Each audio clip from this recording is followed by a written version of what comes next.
Em nome do Pai, do Filho e do Espírito Santo. Amém. Ave Maria, cheia de graça, o Senhor é convosco. Bendita sois vós entre as mulheres, e bendito é o fruto do vosso ventre, Jesus. Santa Maria, Mãe de Deus, rogai por nós, pecadores, agora e na hora de nossa morte. Amém. São Felipe Neri, rogai por nós. Nossa Senhora de Fátima, rogai por nós. Em nome do Pai, do Filho e do Espírito Santo. Amém. Então, nós estamos na página 33 da biografia de Santa Bernadette, escrita pelo padre Francis Trochu. A ama de Bartle. Bernadette veio ao mundo durante o rude inverno pirenaico. Louise teve, pois, de fazer a sua aprendizagem de jovem mãe ao canto do lar, onde crepitavam os gravetos apanhados nas margens do Lapaca, abundantes em amieiros e salgueiros. À noite, que no inverno caía rapidamente, a luz pálida e imprecisa de uma candeia de resina iluminava a mãe e a filha. Um pouco depois dos 10 meses, já Bernadette começava a dar os primeiros passos. Sobreveio um acidente que a ia separar pela primeira vez de sua mãe. Corria o mês de novembro de 1844. Encontrava-se Louise Soubirous perto da chaminé, quando um pedaço de resina incandescente caiu sobre o seu corpete, pegando-lhe fogo. Se bem que as queimaduras fossem pouco profundas, Louise não ficou em estado de poder amamentar a filha. De mais a mais, esperava um outro bebê para fevereiro ou março do ano seguinte e sentia-se cansada. Bernadette precisava de uma ama. Entretanto, na freguesia de Bartre, situada num pequeno vale ao norte de Lourdes, duas boas freguesas do moinho, Basile Lagus e Maria Aravan, perdiam há menos de um ano de casados o seu primeiro filho, com 2 semanas apenas. Os Soubirous propuseram então entregar Bernadette à jovem mãe inconsolável. Marie Lagus aceitou, menos por interesse do que para amenizar a sua dor. Receberia uma gratificação mensal de 5 francos, pagáveis em dinheiro ou em farinha. Bartres não fica a mais de 1 légua de caminho de Lourdes. Auxiliada pela tia Bernarde, Louise Soubirous transportou para ali a pequena Bernadette dentro do berço. E como a criança, muito inquieta, não conhecia mais ninguém além de seus pais, a tia ficou alguns dias junto dela, o tempo suficiente para se habituar às novas caras. A 13 de fevereiro do ano seguinte, nascia no moinho de Boly um rapaz, Jean Soubirous, que a sua irmã só conheceu no paraíso. Faleceu na graça do batismo com menos de 2 meses, a 10 de abril. Em Bartre, na residência de Marie Lagus, Bernadette encontrara uma segunda mãe. De resto, e apesar do presságio do seu jovem padrinho, não era nem chorona, nem ruim. Todas a achavam delicada e risonha. Na aldeia, toda a gente gostava dela. Mas a sua mãe verdadeira, essa, adorava. A sua dor pela morte do pequeno Jean nunca se dissipara. Necessitava cada vez mais de Bernadette. E depois de 10 meses, a boa ama, com lágrima nos olhos, levou Bernadette, já desmamada, ao moinho de Boli. Em breve faria 2 anos e já balbuciava muito bem as palavras com as variantes inerentes à região de Lourdes, naquele dialeto cantante de Bigorre, que tanto os Subiru como os Lagus falavam entre si. O seu chilrear de avezinha, misturado ao marrulhar da água revolvida pela grande roda giratória, divertia, no meio do trabalho, o seu amigo preferido, o pobre pai, sempre branco de farinha. Dias de paz para os moleiros de Boli, cujo espírito não conhecia as nuvens. Dias de uma prosperidade relativa em que todo o operário que podia pôr de lado 15 luíses se considerava rico. Marie Lagus sentia-se ligada ao coração de Bernadette. Por afeto e com medo de que a criança viesse a esquecê-la, quando vinha ao mercado de Lourdes, nunca deixava de lhe levar qualquer surpresa. E a menina gostava de descobrir os doces de Bartré no fundo do grande cabaz. Tinha ficado combinado com os pais que eles a levariam à casa da ama, pelo menos nos dias de carnaval e na festa do padroeiro São João Batista. Mas, pela sua parte, Lagus achava o tempo de espera muito longo e algumas vezes vinha inesperadamente reclamar a sua Bernadette. E assim, de tempos em tempos, a criança voltava à aldeia por 5 ou 6 dias, divertindo-se a seguir a pastora de carneiros pelos campos afora. Aborrecido por não ouvir a tagarelice de sua pequena filha, François Subiru, afirma Jean Veder, ia vê-la muitas vezes, com o pretexto de ir buscar um saco de trigo ou levar farinha. Não possuía ele a clientela de uma parte desta aldeia? A miséria crescente. Entre 1844 e 1848, o trabalho parecia ser suficientemente bem remunerado no moinho de Boli. O acolhimento agradável de Luiz Subiru e da sua sogra mantinham e atraíam a freguesia. No entanto, continuavam vivendo bem acanhados naquelas 3 divisões contíguas à casa das Moss. No decorrer do ano de 1848, a viúva Casterot retirou-se com os seus filhos Jean, Bernarde, Basile e Lucille, que ela desejava bem casadas, para uma casa no caminho da floresta. No dia 1º de fevereiro do ano seguinte, 1849 então, a tia Bernarde desposava Jean Tarbet, um negociante estabelecido na rua do Bourg.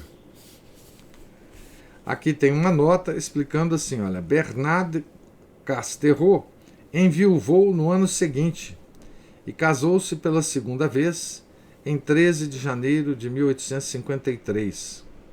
Jean-Marie Nicolau, chamado Estrade, que, tendo sido agricultor, se estabeleceu depois em Lourdes como negociante de vinho. Esse Estrada, que vai ser um personagem aqui na nossa história, ele é um personagem também do livro Canção de Bernadette. Tá? Então, quem leu Canção de Bernadette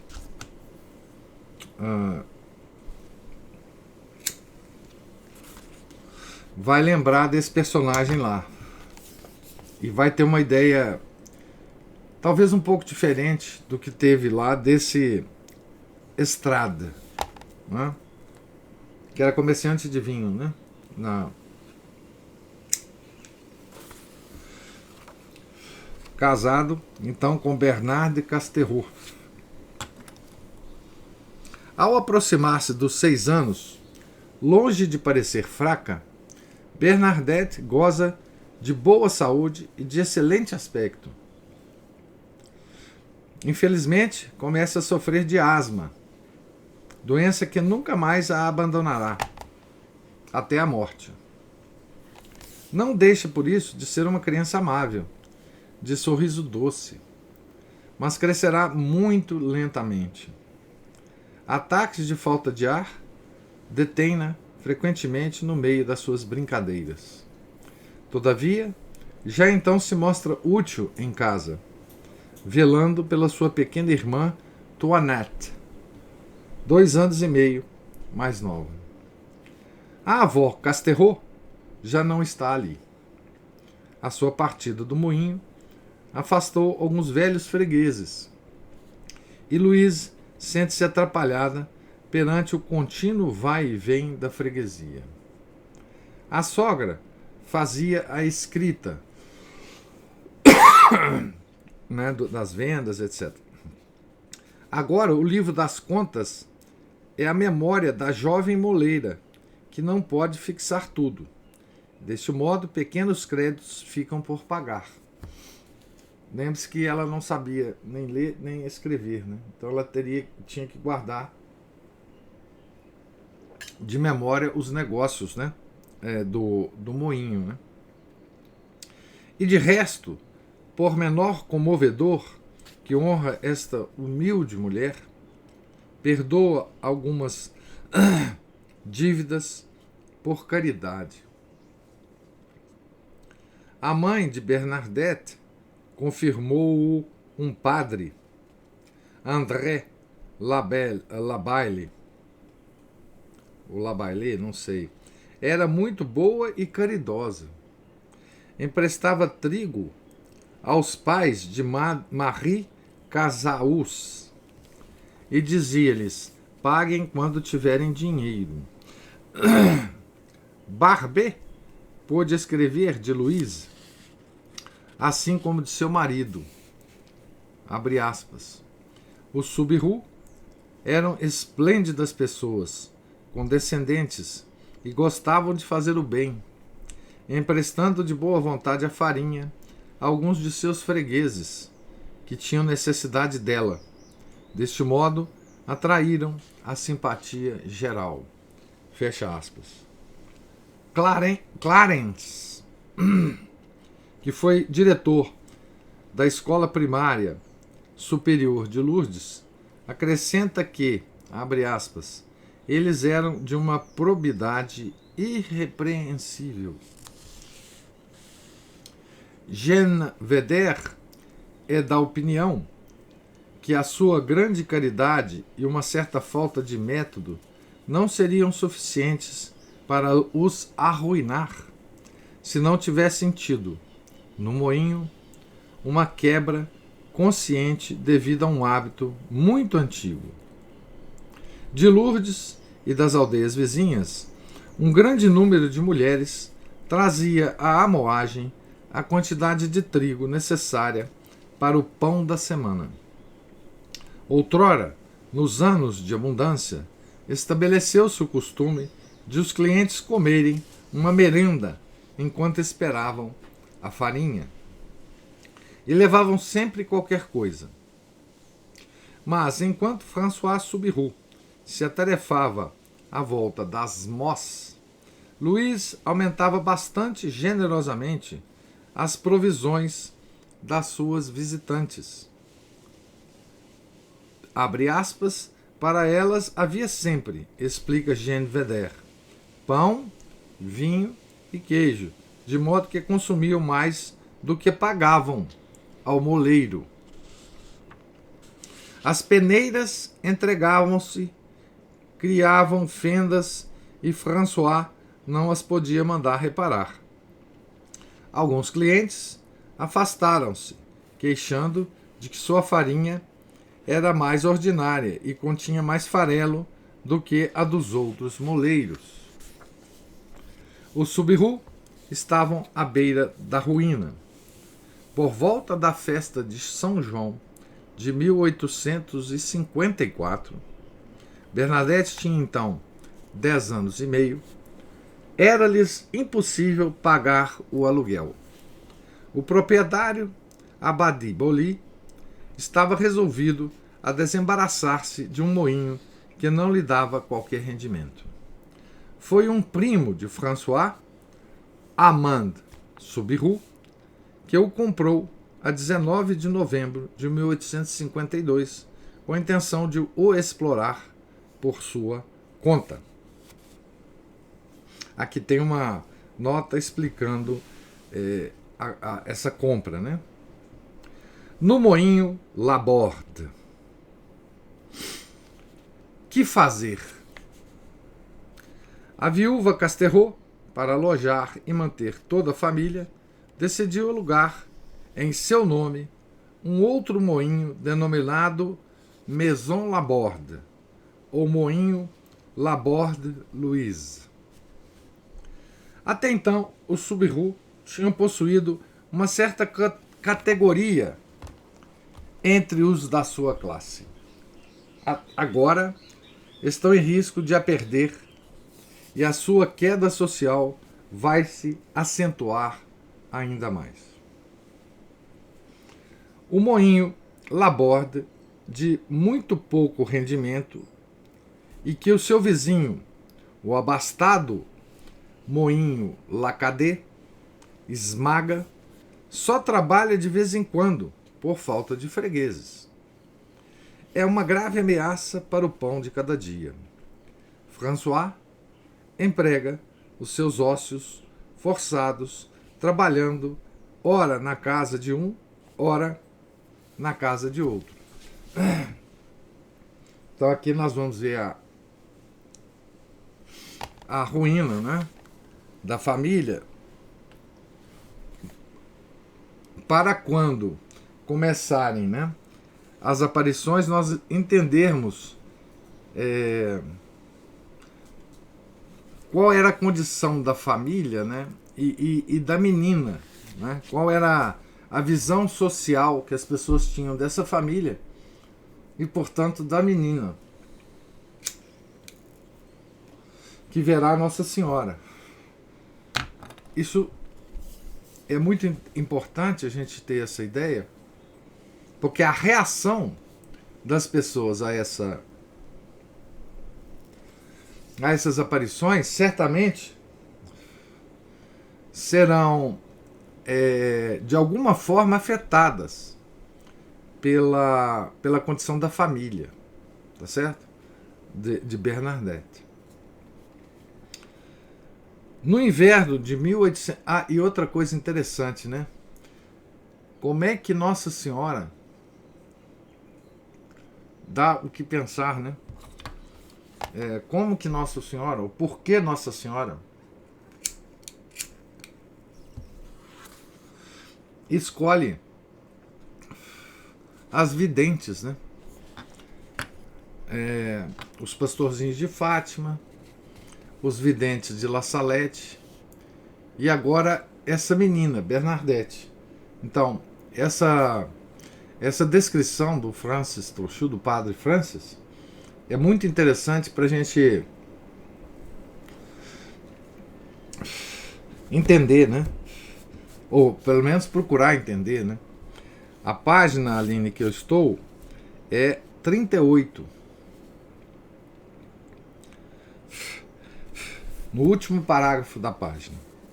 No inverno de 1854, até a festa de sexta-feira, 8 de dezembro, passou despercebida para os pobres Subiru.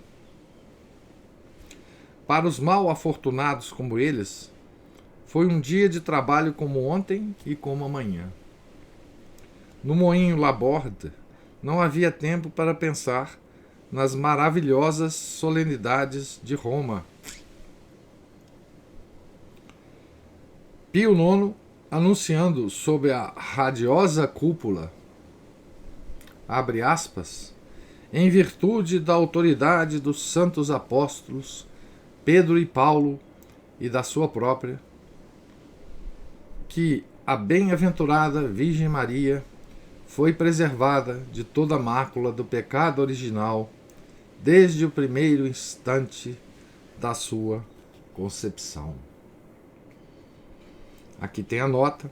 Foi no dia 4 de março de 1855 que se promulgou na diocese de Tarbes a encíclica de Pio IX, com um comunicado do Monsenhor Laurence fixando as cerimônias a efetuar. Segundo o relato da Air Imperiale de 8 de março, houve, após as festividades religiosas do dia, iluminação das igrejas e dos edifícios públicos.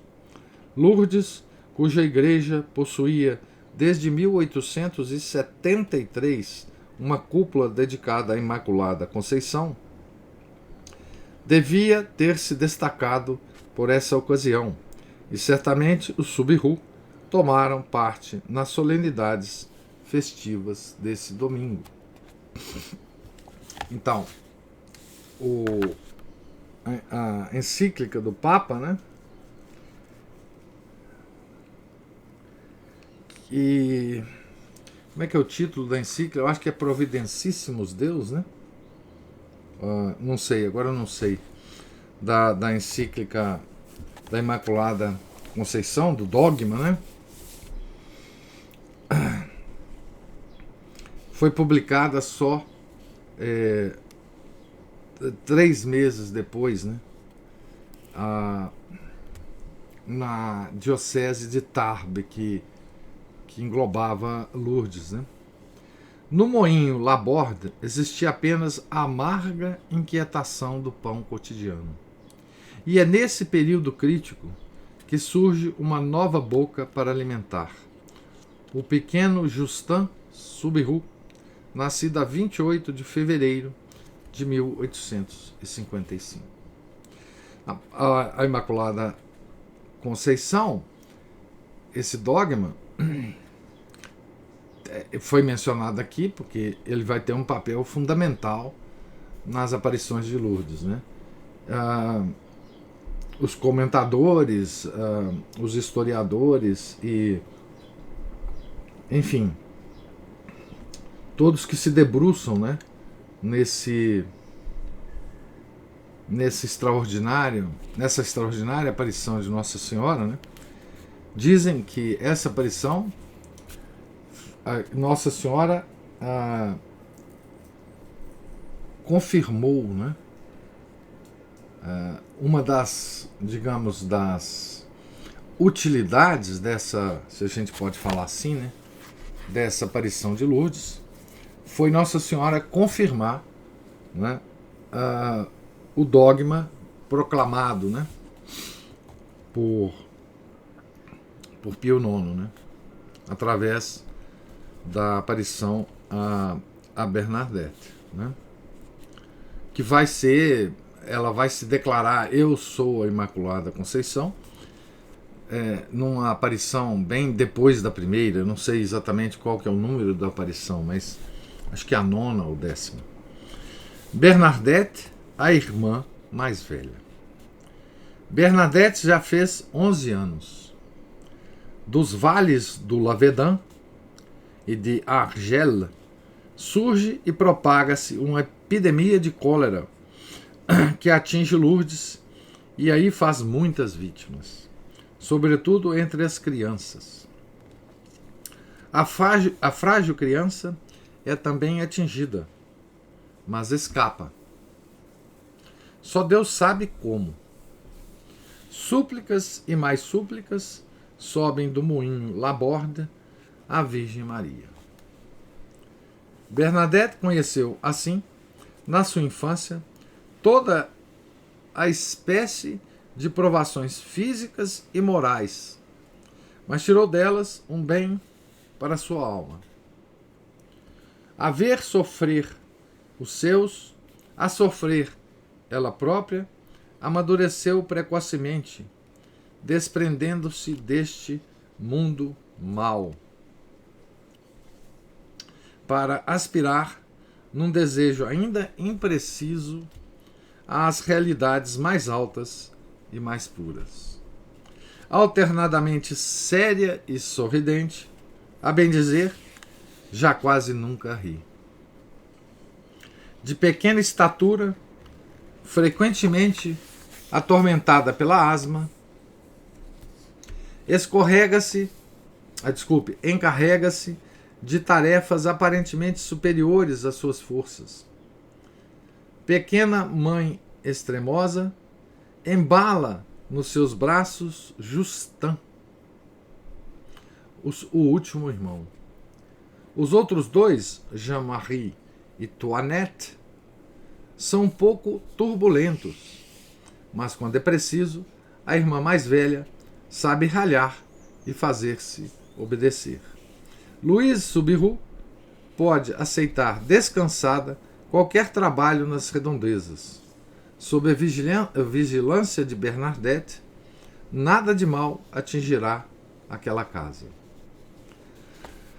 Num dia de julho de 1855, a mãe combinara com uma prima, por afinidade, Catherine Soubirous, e com uma outra conterrânea, ceifar um campo dos caseiros Mengelate.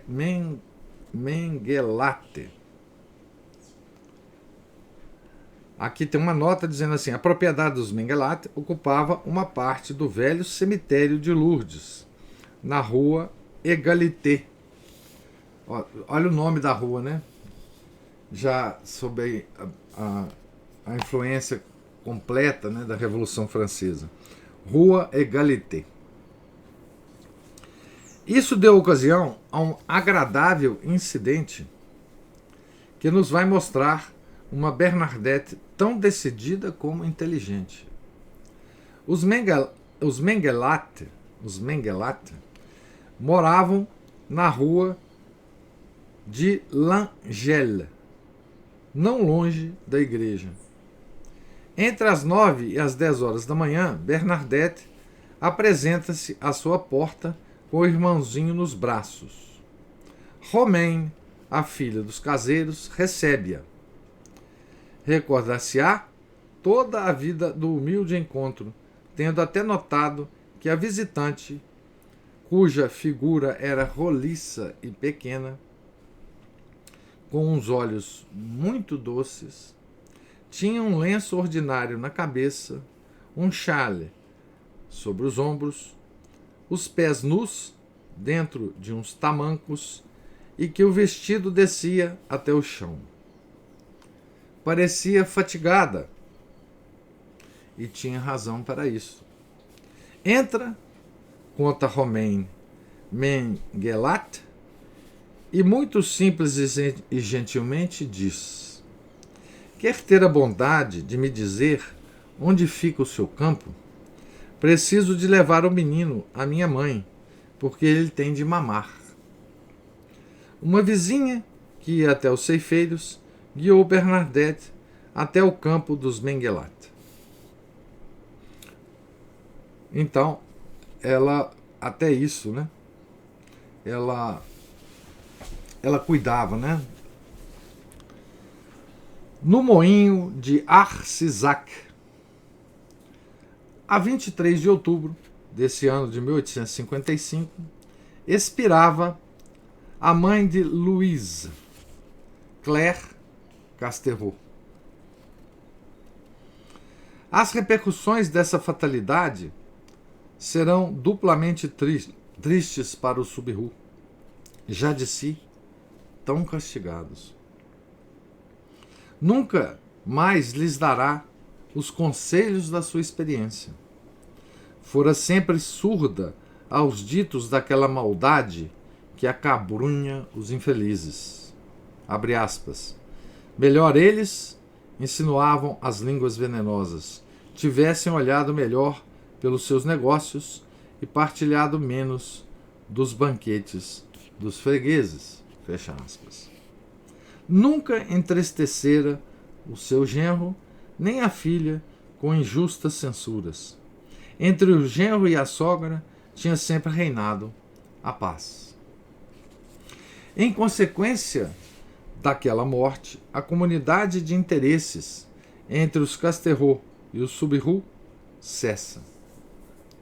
Das partilhas, os pais de Bernadette recebem 900 francos. É preciso mudar uma vez mais de casa. Mas os esposos Subiru não renunciam a ganhar o pão da sua família. Tudo, menos mendigar. Alugaram uma cabana à entrada da aldeia de Arcisac et Angle, à estrada de Benaré de Bigorne, para lá de Lesignan, a 5 quilômetros a leste de Lourdes. Não muito longe, François alugou um moinho. A corajosa Louise ajudará, se lhe consentirem, nos trabalhos do campo. É um outro ribeiro, o Manhas, afluente do Eché, que aciona a roda. Adeus, margens do caprichoso Lapaca, onde tanto se sofreu. Nessa tarde de outono, um clarão de esperança animou o olhar do Subiru e da sua filha primogênita, quando saudaram a solidão arborizada onde se escondia a sua nova habitação. Na casa da tia Bernarde, o anel apartado. O inverno de 1855 anunciava-se particularmente severo. A tia Bernarde, viúva de Jean Tarbet, que tinha desposado em segundas núpcias um agricultor de Lourdes, Jean Nicolau, fez uma visita à cabana de Arcisac. Ouviu tossir a afilhada e falou em levá-la para a sua casa. Bernadette foi-lhe entregue de boa vontade durante todo o inverno. Não se aborreceria em Lourdes com 2 pequenos primos a distraí-la. Esse fato não deveria impedir a madrinha de a enviar regularmente ao Colégio das Irmãs. Com efeito, não muito longe da sua casa, num flanco do outeiro, da outra margem do Lapaca, as Irmãs de Caridade de Nevers, véu negro, escapulário e toucados brancos, estabelecidas em Lourdes desde 1834, ensinavam num recanto do Hospital Civil que elas tinham. É de admirar que, podendo fazê-lo, a tia Bernarde tenha descurado a tal ponto a instrução da afilhada. Bernadette, confessou ela, sabia o Pai Nosso, a Ave Maria e o Credo. As suas ocupações de ama raramente lhe permitiam ir à escola. Assim, não sabia ler. E, em vez de livro, na missa, usava um pequeno rosário. Em casa, não incomodava ninguém. Via-a sempre bem disposta e dócil. Se lhe ralhava, não respondia. Uma jovem de Lourdes, Catherine Fourcade, reparava que a sua amiga Bernadette Subiru faltava muitas vezes à aula. E Jeanne, irmã de Catherine, Encontrando-se na igreja junto daquela mocinha, toda simplicidade e inocência, viu-a sem se admirar, abre aspas, voltar a cabeça como as outras crianças e observar o que se passava à sua volta. É sem dúvida ao período que ela passou na casa da tia Bernarde que devemos ligar um insignificante episódio onde alguns, muito severos, têm querido divisar algo de vaidade. O tio Jean-Marie Nicolau tinha deixado a lavoura e se estabeleceu como negociante de vinhos. Numa das suas viagens, passando por Betarran, trouxe uns anéis para a mulher e suas duas cunhadas, as tias Basile e Lucille, sem se lembrar de Bernadette. Eram quase objetos piedosos, esses anéis baratos, comprados nos bazares da Romaria, e que traziam num oval, uma minúscula imagem da Virgem. Por brincadeira, as tias experimentaram seus anéis em Bernadette, mas esses escorregaram-lhe dos dedos. Uma sombra de tristeza passou pelos seus olhos. Hei de trazer um para ti, prometeu o tio Nicolau. Mas o anel que o tio lhe trouxe de uma nova viagem era muito estreito, mesmo para o dedo mínimo de Bernadette. Porém, ela conseguiu enfiá-lo. Breve alegria. O dedo inchou, doeu-lhe e foi preciso recorrer à lima para o libertar. Bernadette, que contou quase no fim da sua vida essa história da juventude, concluía sempre sorrindo. E depois, nunca mais desejei ter um anel. No moinho de Arcisac, a melodia não tardara a extinguir-se nos lábios do novo moleiro. Era mais uma vez a decepção. O arrendatário tinha exagerado a força do moinho e o número de fregueses. Todavia, François e Louise tentavam resistir. Melhorando a situação, Bernadette desejava vê-los, embora, em Arcisac, as fatias de pão fossem mais finas que na casa da tia Nicolau, ou do tio Nicolau, né? Apesar de tudo, Bernadette passou momentos felizes com Jean-Marie e Toinette nas margens do Maine, o rio, né, o córrego, cujas águas cristalinas se turvavam quando do degelo. Ali, sob prados naturais, entre rochedos cobertos de musgo, desabrochavam milhares de belas flores. Essas flores, campestres, simples como a sua alma, seriam eternamente amadas por Bernadette. Os ramos que fazia com elas e o seu sorriso levavam um pouco de conforto aos pobres pais. Uma jovem de Arcisac, mais tarde mulher do policial Philippe, passava muitas vezes pelo moinho e admirava como, na ausência dos pais, Bernadette cuidava da casa e olhava pelos seus pequenos irmãos. Então aqui nós terminamos o primeiro capítulo, né, que tinha o título De Moinho em Moinho.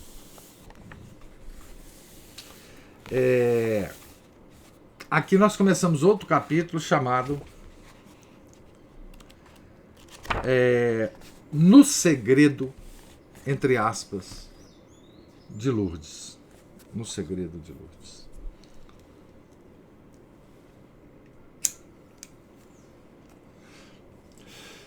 Não fiquem impacientes com o Padre Francis, tá? Eu sei que quem lê uma biografia da Bernadette, que é logo chegar, né, nas aparições.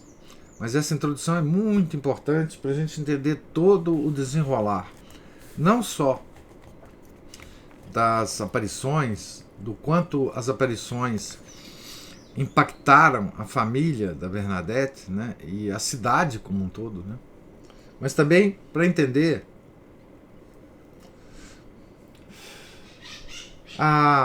como se desenvolveu, né, a personalidade e o jeito de ser, né, dessa nossa santa Bernadette, né? Como ela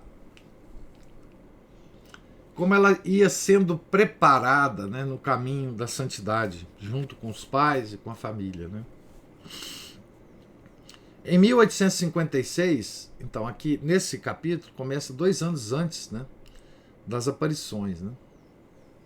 A primeira aparição foi em 11 de fevereiro, né, de 1858. Em 1856, os Subiru, sem recursos, foram obrigados a deixar Arcisac. Viam apenas um meio de ganhar a vida: trabalhar como jornaleiros em Lourdes. Solução esta que, para eles, devia ter sido humilhante e dolorosa. Alojaram-se na rua do Bourg, num pobre recanto da casa Riva, acabando, explica Barbet, por subalugar um quarto com um tal Subi. É assim a miséria. É assim a miséria. Ana Paula fala assim: eu ainda não lembrei do personagem que o senhor citou, Estrada, mas tive a impressão de pais mais afetuosos que no outro livro. Sim. Sim.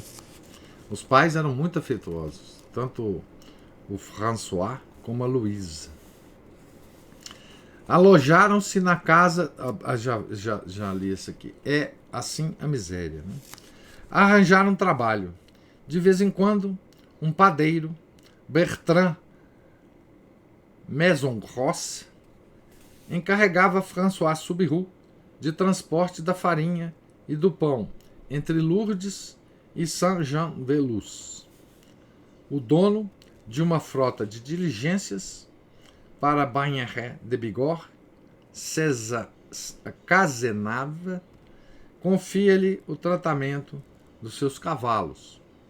Quanto a Louise, empregava os seus braços trabalhando no campo, ou então acompanhava as mulheres que iam procurar lenha no bosque e vendia os molhos para comprar pão.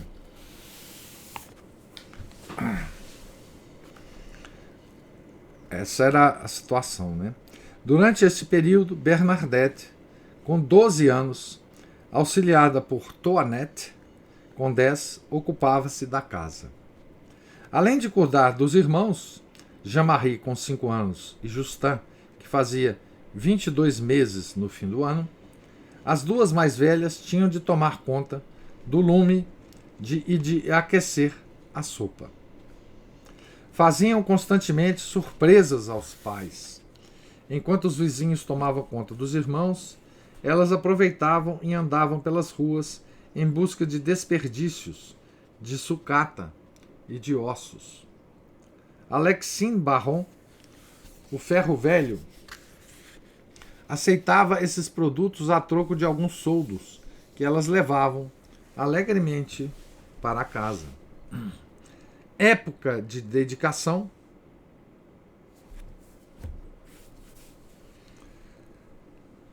Época cruel em que muitos ricos, sem sensibilidade, porque estão fora do Evangelho, exploravam o trabalho dos pobres, em que as mães de famílias numerosas recebiam 10 soldos pelo trabalho de um dia. Desta vez, quando conseguiam ainda ganhar para a sua alimentação, os Subiru não podiam pagar o aluguel, embora barato, e eram demasiado altivos para mendigar. Rua Petit Fossé, no antigo cárcere. Um dia, pouco antes da festa de Todos os Santos de 1856, diante da casa Rive, os vizinhos veem-nos amontoar numa carroça puxada a braços a louça e a mobília, ou melhor, o que resta delas, porque o armário das suas núpcias, a lembrança mais cara, ficou como penhor nas mãos ávidas de Subir Pelata. Para onde arrastarão aqueles infelizes a carroça com 4 crianças? Náufragos da vida, onde se irão eles agarrar? Paralela à rua do Burg, que acabam de deixar, situada sobre o antigo fosso do castelo, fica a rua Petit Fossé, num ângulo da qual se ergue o tribunal e, um pouco mais adiante, a antiga prisão. É um primo de Louise, de segundo grau, André Sajou, canteiro, que reside neste edifício de triste renome. Cárcere, prisão. Legado de um tio, Jean-Pierre Telhade. A prisão tinha sido transferida havia 30 anos, por razões de higiene, da rua Petit Fossé para a Torre de Bull. E Telhade tornou-se proprietário do imóvel, agora destinado a outros fins. A prisão saiu de lá por motivos sanitários. Pode-se fazer uma ideia do que era esta velha casa. Encostada à grande muralha e recebendo luz apenas pelo lado do levante. 2 salas no primeiro andar, ocupadas por André Sajou. No térreo havia uma dependência que servia de oficina ao canteiro. Ao fundo de um corredor existia um quarto escuro que dava para um pequeno pátio. Essa é a descrição. Essa divisão separada da oficina por um grosseiro tabique era designada pelos moradores do bairro pelo nome sinistro de segredo. Era para esse albergue de miséria, pior do que todos os antecedentes, que um dia de novembro, François Subiru se dirigia com a mulher, filhos e o que restava dos móveis. Mas a esse respeito é preferível ouvir o proprietário.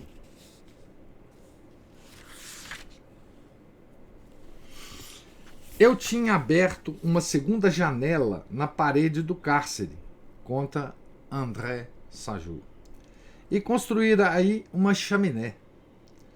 O cineiro, o ferreiro Latif, o carniceiro Blancard tinham tentado sucessivamente instalar-se ali, mas não ficavam por muito tempo.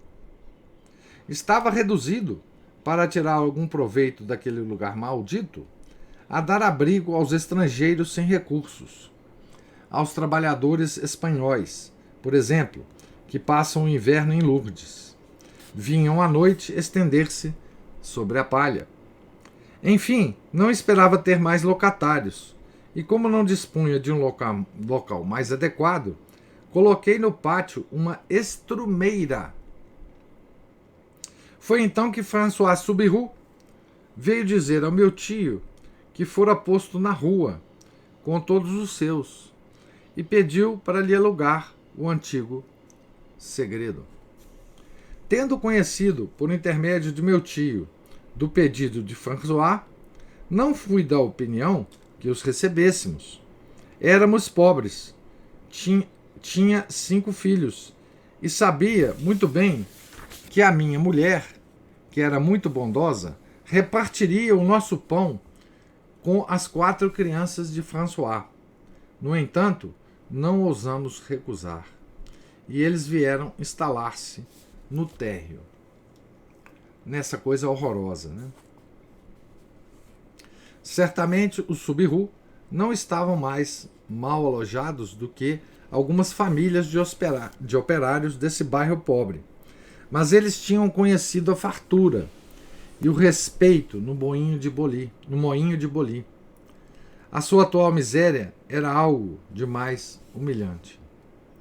Jean Vedder, que ali passou uma noite de março de 1858, afirmará depois que eles não tinham, abre aspas, absolutamente nada a não ser as peças de mobília mais necessárias e a roupa. Uma vez arrumados uma arca, um baú, algumas cadeiras e 3 camas, uma para os pais, outra para as 2 moças e uma terceira para os 2 garotos, sobejaria muito pouco espaço nesse recanto cuja medida era de 4 por 5 metros. A mãe, auxiliada por Bernadette e por Toinette, tinha que fazer uma grande limpeza antes de se instalar. Aquela casa com grades numa das janelas, com calhas de ardósia, com traves negras, tinha o aspecto de uma prisão antiga. Tinham, além disso, que empurrar a porta exterior do corredor, construída de pranchas de carvalho, maciça, dura e com seu enorme ferrolho antigo. Então, aqui vai ser a casa, não é, de Bernadette, com essa descrição, né, em que, na época em que ela começará a ter as revelações de Nossa Senhora, né? Essa casa ficará famosa em Lourdes. Na época, e será um centro de visitação, né, das pessoas depois que elas ficaram sabendo, né, dos eventos, né.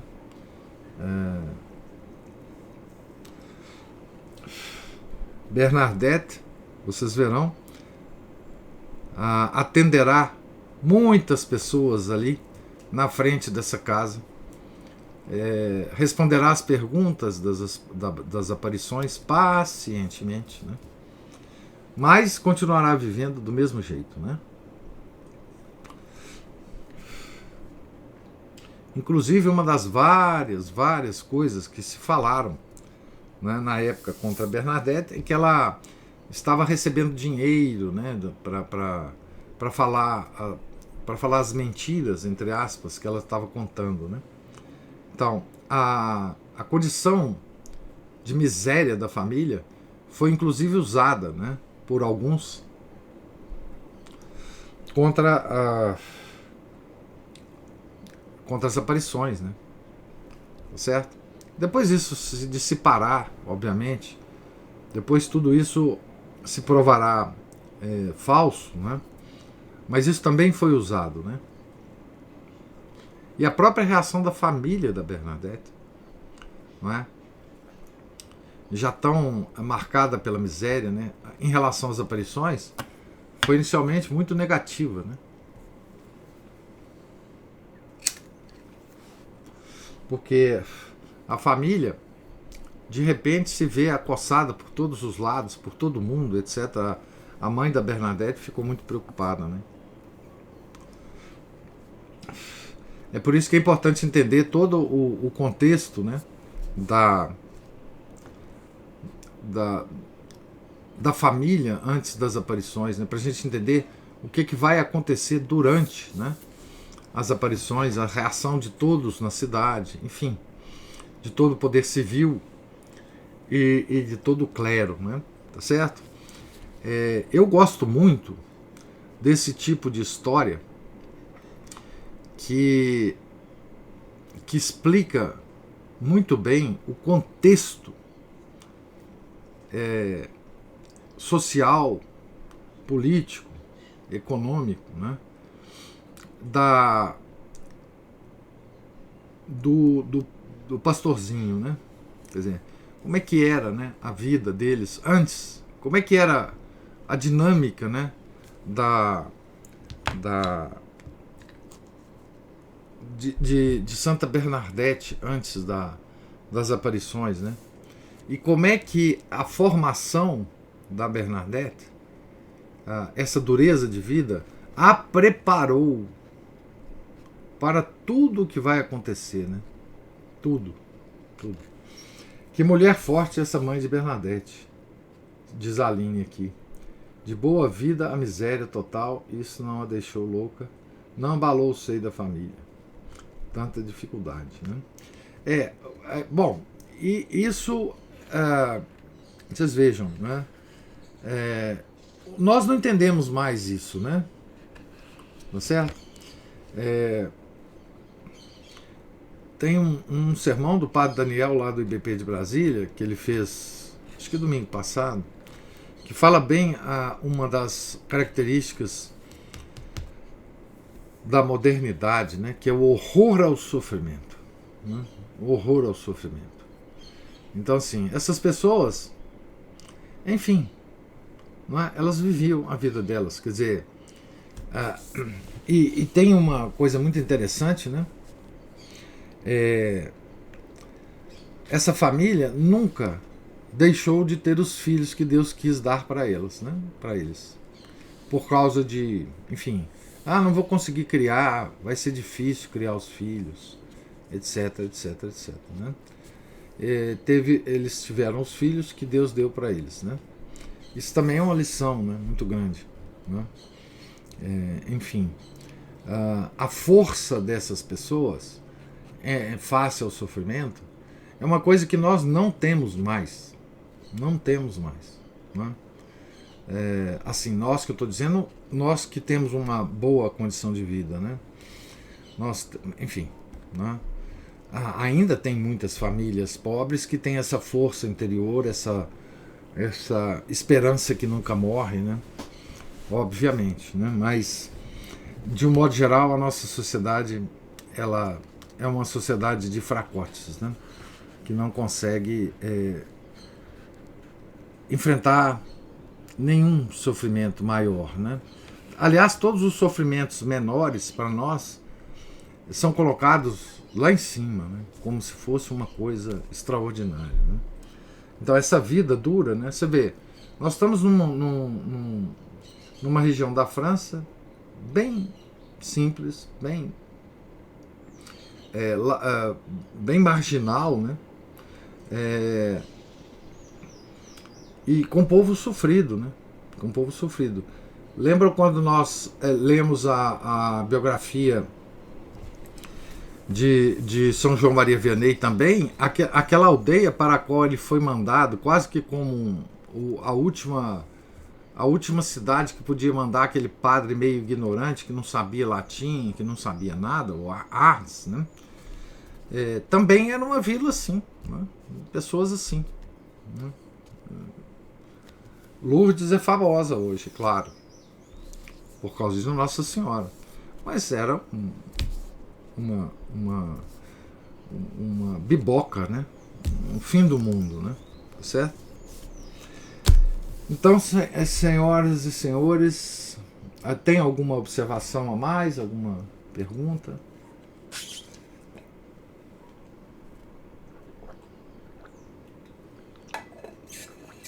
Então, Deus lhes pague a paciência e a presença. Tenham todos um santo dia. E amanhã, se Deus permitir, continuaremos aqui na página 48, né? No item A Luta pelo Pão. Estamos ainda um pouco longe para os mais afoitos. Estamos ainda um pouco longe das aparições, né? Estamos ainda compondo o quadro pela pena do François Trochu. Estamos ainda compondo o quadro em que se dará, né? É como um pintor, né? Ele está desenhando as coisas laterais para depois desenhar a coisa principal, né? Que são as aparições e tudo que ocorreu em torno disso. Tá certo? Em nome do Pai, do Filho e do Espírito Santo. Amém. Ave Maria, cheia de graça, o Senhor é convosco. Bendita sois vós entre as mulheres, e bendito é o fruto do vosso ventre, Jesus. Santa Maria, Mãe de Deus, rogai por nós, pecadores, agora e na hora de nossa morte. Amém. Santa Bernadette, rogai por nós. São Felipe Neri, rogai por nós. Nossa Senhora de Fátima, rogai por nós. Em nome do Pai, do Filho, do Espírito Santo. Amém.